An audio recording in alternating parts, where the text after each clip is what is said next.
ধাক্কা দিয়ে সরানোর চেষ্টা করা এই হেলিকপ্টারেই এসেছেন ভারতের রাষ্ট্রপতি দ্রৌপদী মুর্মু। কিন্তু অবতরণ করতে গিয়ে বেসামাল হয়ে পড়ে হেলিকপ্টারটি। ঘটনা বুধবার সকালের। এদিন দেশটির দক্ষিণের উপকূলীয় রাজ্য কেরালায় যান মুর্মু।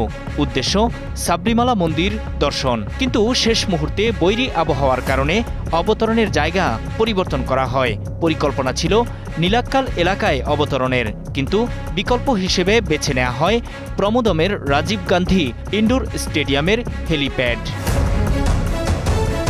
এরপর তড়িঘড়ি করে তৈরি করা হয় কংক্রিটের হেলিপ্যাড, যা পুরোপুরি শক্তও হয়নি। এর মাঝেই অবতরণ করায় দুর্ঘটনায় পড়ে হেলিকপ্টারটি। চাকা দেবে গিয়ে কাত হয়ে যায়, হারিয়ে ফেলে ভারসাম্য। ওই সময় রাষ্ট্রপতি হেলিকপ্টারেই ছিলেন, তবে তিনি অক্ষত আছেন।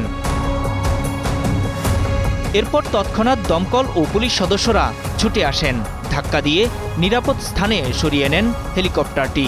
সেনাবাহিনীর সূত্র জানায়, সামান্য ক্ষতিগ্রস্ত হয়েছে হেলিকপ্টারটি। বিষয়টি নিয়ে নানামুখী প্রশ্ন উঠেছে। বিশেষ করে প্রেসিডেন্টের মতো রাষ্ট্রের গুরুত্বপূর্ণ ব্যক্তির সফরে এমনটা ঘটায় গাফিলতি দেখছেন অনেকে।